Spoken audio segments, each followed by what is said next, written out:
Are you ready to play in your discomfort zone? Woohoo! Welcome to Irresistible. You ignite your passion and purpose. My name is Karen Seltz. I'm your host. And tonight we are going to play with getting uncomfortable. How many times have you experienced something where you reach this edge and you're like, oh, I want this thing? Whether it's a goal like a new job or a new relationship, or even if you have your own business, reaching a new level within your own company or your business. And you get up to it and you're like, oh, I want it, but I'm not willing to do the thing to get it because it's so uncomfortable. Well, welcome to the human race. We all get there. We all have those moments of discomfort. And sometimes we kind of get forced into doing things. And usually that works out the best, right? Because we don't have a choice. We don't think we have a choice. So your boss says, hey, you get to do this presentation for this group. And so you step up to the plate. No matter how scared you are, you figure it out and you do it. What if it's something that you personally want that you don't have to do? No one's forcing you, no one's giving you any consequences, but you feel the consequences of inaction or playing small or seeing other people do the thing that you really want to do. And what happens then? So we're going to talk about a little bit about the psychology of leaning into that discomfort. And then I'm going to bring in some spiritual concepts and kind of try to ground it all for you. Not try, do. I'm always busting everyone on their language and myself. I'm not exempt. I'll say that. So what I want to talk about as far as discomfort. All right, so the subconscious mind, anytime you haven't done something before, so it's outside of your comfort zone, it reads that as potentially dangerous. Like you haven't done it, it's an unknown. So anything unknown, it's scanning back and like, okay, do we have anything to gauge this on? Nope. That looks dangerous. Let's avoid it. So when it reads something as dangerous, it's going to start throwing all these reasons and logic and excuses and distractions in front of you. Oh, you better do the laundry first. You forgot to pay that bill. Oh my gosh, you were supposed to call your Aunt Mildred back. You better do that right now. Instead of doing the thing that would be outside of your comfort zone, that would stretch you and grow you and increase your potential. And those high risk activities, they're not necessarily high risk, but to the subconscious mind, anything you haven't done before is a high risk. Those high risk activities are also the high reward activities. So what happens is when you avoid those things over and over, your world starts to shrink and it gets smaller and smaller. And a lot of times what happens is the light within you starts to dim and you start to lose confidence in yourself. And you think, oh, sure, somebody else could do it, but I could never do that. And I remember this very vividly. I was cleaning out a dresser drawer that I just never used. I threw like old jewelry in there. And I found this note card. Now, this is probably 15 years ago. And it said, I am an inspirational public speaker. And when I found that card, my heart completely sunk. And I was thinking, like, there was no date on it, thank God. But I was thinking, how long has that been in there? And it had probably been there 10 years. And up until that point, I think I did one workshop. I did zero public speaking. I inspired no one. And I remember just looking at that card and thinking, you were called to do this 10 years ago and you've done nothing. Like, how much more time are you going to waste? And my excuses back then were, I wouldn't know what to talk about. Who would want to listen to me? What do I have of value to share? I think I would be boring. And I think I need to know more before I can share something. All of those things, those reasons could be very logical and they were very convincing to me back then. And I kept thinking like I had to have one talk that I delivered over and over to different groups of people there used to be this thing called a signature talk. Develop your signature talk and then you're done, right? I'm like, so I kept thinking, well, I don't know what to talk about. So what do I have of value? I don't know how to structure a talk. I had all of these excuses and it kept me dimming my light. And the more I thought about it, the smaller I got because I'm like, I hadn't done a thing. So I beat myself up and I had no confidence. I'm like, I don't even know how to speak. I mean, I didn't know how to do any of it. Was I researching it? Did I join Toastmasters? No, I did none of those things back then. And it wasn't until I decided to start a coaching business and the coach that I had at the time challenged us to start doing Facebook Lives. And I'm like, oh my gosh, I'm going to die. I don't know what to talk about. But I practiced. I got the stretch. Everybody got the stretch. We all were doing the same thing. So there was like kind of this commiseration, like we all were in the same boat of being uncomfortable and stretching beyond our comfort zones. And then I deepened my spiritual practice. I used to keep things separate. Like, here's my spiritual practice I do in the morning, and then here's my business stuff. I do that later, but they weren't in mesh. They weren't intertwined. Like I don't know. It was really, I was new at the whole spirituality thing and definitely new at business. So later on, as I deepened my spiritual walk and did my best to incorporate it into everything, I began this practice that I still do today. And that is get me out of the way and speak through me. That's it. Get me out of the way and speak through me. Whoever you pray to that, whatever person, entity, spirit, source, God, Jesus, Buddha, Kuan Yin, and to say, get me out of the way and speak through me. And when I do that, I am not nervous. It's not about me anymore at all. It's about who can I serve that gets to hear this? Who's been praying for this message that I'm going to allow to come through me?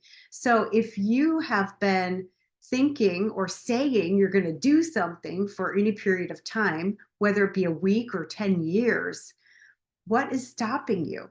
And it's really difficult to start something, but once you start and get momentum, it's easy to continue it. So here's what I did. I had this stretch or this challenge to go live every weekday for an entire month. So I did this on Facebook. I named my show, I don't even remember what it was called, like I don't remember, Monday Motivation with Karen or something. I don't know. And as I was getting ready, I would think, okay, what's present in my life? This is back then before I was like praying to integrate it, but something would always come. What's present? What am I dealing with right now? What's a story from my life that I could make some points to share that would serve someone? So I'd say, oh yeah, this thing. And I would think of a story. And then I would say, okay, what's 3 points I could make that would be of value to someone? And I would just jot those bullet points down. And then I would do a live. And it would be like 5 to 10 minutes, usually, not very long, but just to get that muscle going. You don't have to speak for a long time. In fact, I would prefer, if I were listening to you, that you kept to the point. Don't speak just to fill time. I don't know. I have a big thing about this. I don't want to waste people's time. So I want to share things that would value somebody. So when I'm sharing a story about me, it's so that what are the steps that you could possibly go through? And if I could do this, you could do this. And now I look at today, I've been doing this TV show for over 2 years. And every week, I rarely have a guest. And every week I sit down 20 minutes, 10 minutes before I go on. I'm like, okay, what wants to come through me? Get me out of the way and speak through me. And then a topic comes and a little description. And then I just trust. I trust God through me will deliver a message that has value to you. So what is the thing that you really want to do in your life? And what is one step, just one step you could take toward that? And you don't have to start with like big, really scary things. You can start with one little thing. Like maybe you do a 60-second reel if you want to speak, or maybe you do a post that's vulnerable that you write. It could be anything. I don't know what it is that you want, but you do. and just give yourself one action step every single day. Now, not just one and then, okay, I'm done. I did it. Wow. Because nothing will change if you do one thing one time. It's those little incremental steps that you take every single day that add up to something momentous, like a TV show, right? Like, who would have thought, years ago when I wrote that card, that I would have a television show? Like, I hadn't even conceived of that. I was thinking stages, and this is a virtual stage, right? So, the other part of that is coming to me now is letting go of the how. You don't have to know how the big dream or the big picture is going to happen. That's God or the universe's job. You get to know what you want and how you want to feel. So I really wanted that feeling of impacting lives, of sharing something of value, so people would know they weren't alone, because that's a really difficult place to be when you think you're the only one who's feeling a certain way. It's extremely lonely. I remember when I suffered from depression, I thought there's nobody else who could feel this way, like so miserable. Like I just really hated myself and I was miserable. And I thought nobody would ever understand that. And I put on this act that I was happy and that I was ha ha ha jolly. And when I would get behind closed doors, it was just like, it took all my energy to act happy.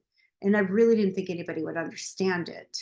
But that's a symptom of depression, right? Like everybody who's gone through it understands it to a degree. I mean, I believe everyone experiences it slightly differently, but there are some things that are like, man, I get that. I get that putting on the happy face thing, or I get not wanting to go out because you don't have the energy to put on the happy face, or I get the mental game, the thoughts that go through the mind, like, gosh, I wish it would all just be over. I wish I could just not wake up tomorrow.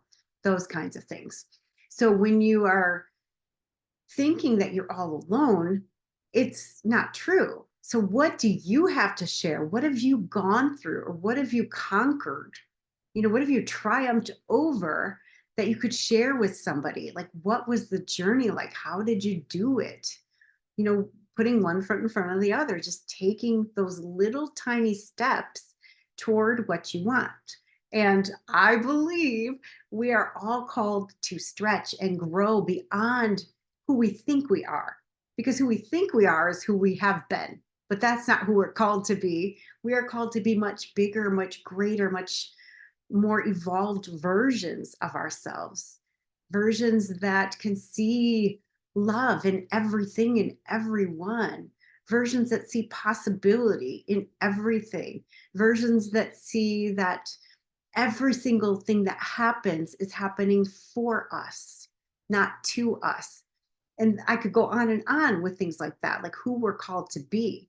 We are called to be love in a body. It's beautiful when you really think about it. And so often we get bogged down by the 3D, by life, by the minutia. Like, no, there's bills to pay, and the sink broke, and whatever, like all the stuff that there is to do. And it's endless, right? So, what is it that you really want?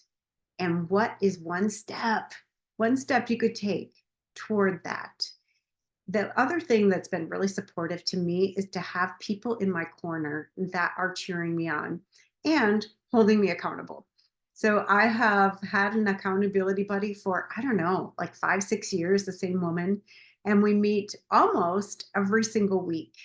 And a lot of times it's holding space for the other person, like, oh my gosh, this is what I'm dealing with in life. Can you hold space for me? And this is how it's affecting my business. And this is what I want in my business. This is what I'm committed to doing this week. And we just hold space for one another and we reflect. And then, we say, oh, how'd you do on your list last week? And then we talk about that. So I believe it's really important to have community, whether that be one person that's holding you accountable and you're just partners, your accountability buddies, or whether you're in a community of like-minded people. I find that to be very, very supportive. So tell me, in the comments, please comment, like, what do you do to get out of your comfort zone? Like, it doesn't have to be hard either. It could be fun. It could be like skydiving.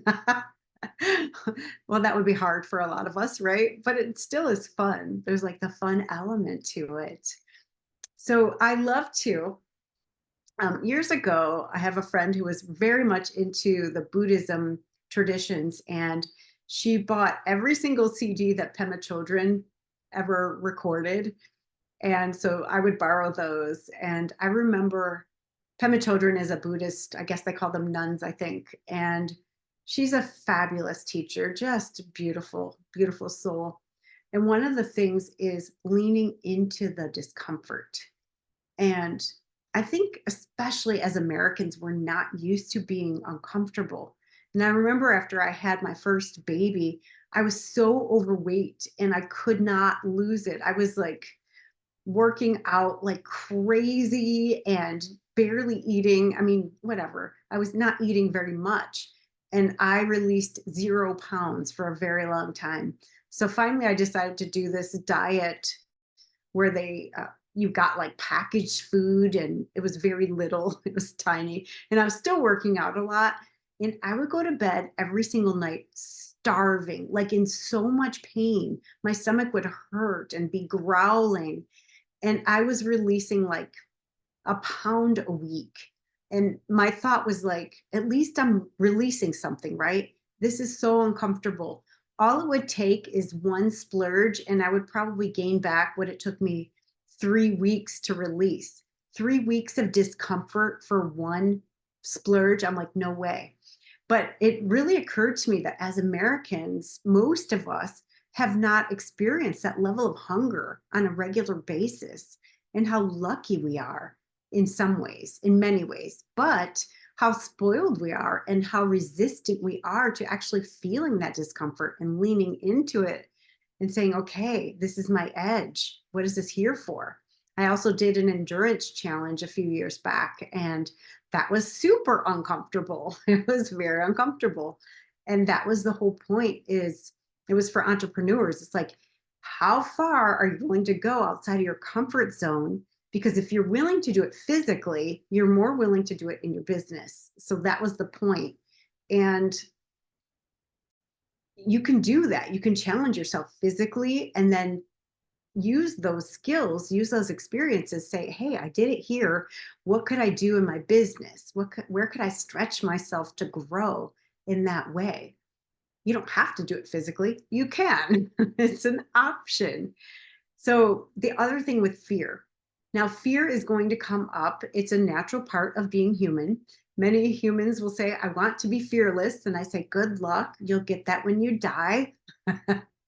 It's just how we're wired. We're wired that way, to feel fear. It's what you do with it that matters. So can you calm down your nervous system? One easy way to do that is to breathe in slowly through your nose, but count, and then count longer. So if you count to 5, for example, count to 6 or 7 on the exhale. So anytime you exhale longer than you've inhaled, your sympathetic nervous system, your parasympathetic nervous system will be activated. That's the one that's like, oh, everything's okay. I can relax. I can rest. The sympathetic nervous system is your fight, flight, freeze. It's like, woo, you are in hyper arousal. So to activate the rest and relaxation, you can exhale slower than you inhaled, or longer, like for a longer time.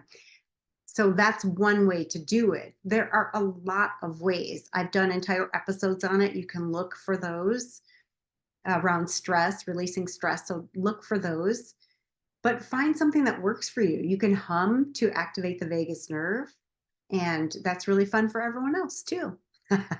Depends what you're humming, right? But can you, in the face of fear, learn to calm yourself and still take action? The only way that fear wins is if you listen to what it tells you. So if it says, if you do that thing, if you press that live button, you're going to die. Everyone's going to make fun of you. You're going to lose all your friends. You're going to have a bunch of haters. You're going to be embarrassed, whatever it tells you. The only way fear wins is if you do what it tells you. And it can sound very, very logical and very, very convincing. And it is full of crap. It's full of crap. It is 100% a liar. It's a liar. I love in the Native American cultures, they call the ego voice, which is that fear voice, the pretender voices, because they lie. They're pretending. They're pretending to be protecting you. What they're doing is holding you back from being the greatest expression of yourself. So, in the face of fear, can you act anyway? I feel the fear, I move forward. I feel the fear, I do it anyway. So, you can even say that to yourself. I feel the fear and I take action anyway. I feel the fear and I move toward my vision. I feel the fear and I take aligned action toward my goal. That way, you are practicing that courage muscle. And when you practice that, I believe it's like one of the most underutilized muscles that we have and one of the most valuable. I would much rather be courageous than confident, because courage you can use everywhere in every situation. Confidence is reserved for things you've done before over and over and over that you feel really competent at. So for most of us, it's not a heck of a lot of things, right? Like, if I go bowling, am I very confident? No. If I could shoot archery, am I confident? No, I am not.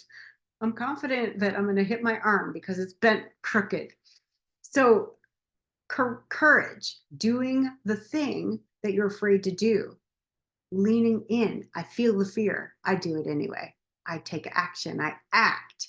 And when you do that, it feels so good. Like your body will be energized, your mind will be energized, and you'll feel these great feelings about yourself, which builds your self-trust, and it does build your confidence that you can take action in the face of fear. So next time you do it, it'll be easier. Practice it often. Don't do it once. Practice often. Stretching outside your comfort zone. So if you can't come up with your own stretch goals, ask somebody, ask a friend, like, what would be stretchy for me that would help me get toward my goals, get me closer to what I'm here to achieve. And somebody will say, oh, how about this? Because it's really fun to come up with these ideas for other people. It's not as fun to come up with them for yourself because you have to do them. But once I was coaching this leadership program, and there was a student in there that was a friend of mine. And I said, my comfort zone's so big. Like, there's very few things I'm afraid of. And then as soon as I said it, as soon as it came out of my mouth, I'm like, however, I was at downtown Phoenix and there was a building and they have a glass floor elevator. And that thing scared the crap out of me. He's like, well, you're stretched. And I'm like, ugh.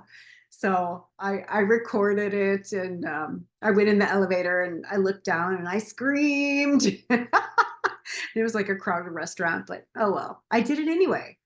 And then I came out and I'm like, I did it. And, it's just those little things, are you willing to do the things? Now that one didn't get me toward a goal, but it got me outside of my comfort zone, which is a goal of exercising that courage muscle. So I invite you to play with this, play outside your comfort zone, remind your subconscious mind of times you've done it before. Remember that time we were really afraid to do this thing and we did it anyway, and we're still alive. And how good did I feel after that? So remind your subconscious mind that it's not going to kill you. This thing is scary. You will survive. And hopefully that will help. So calm down your nervous system. Think about past times when you did something really courageous outside of your comfort zone and lean on those. I really, really hope this was helpful for you. Thank you so much for watching Irresistible You, Ignite Your Passion and Purpose. I'll see you right here next week. Bye.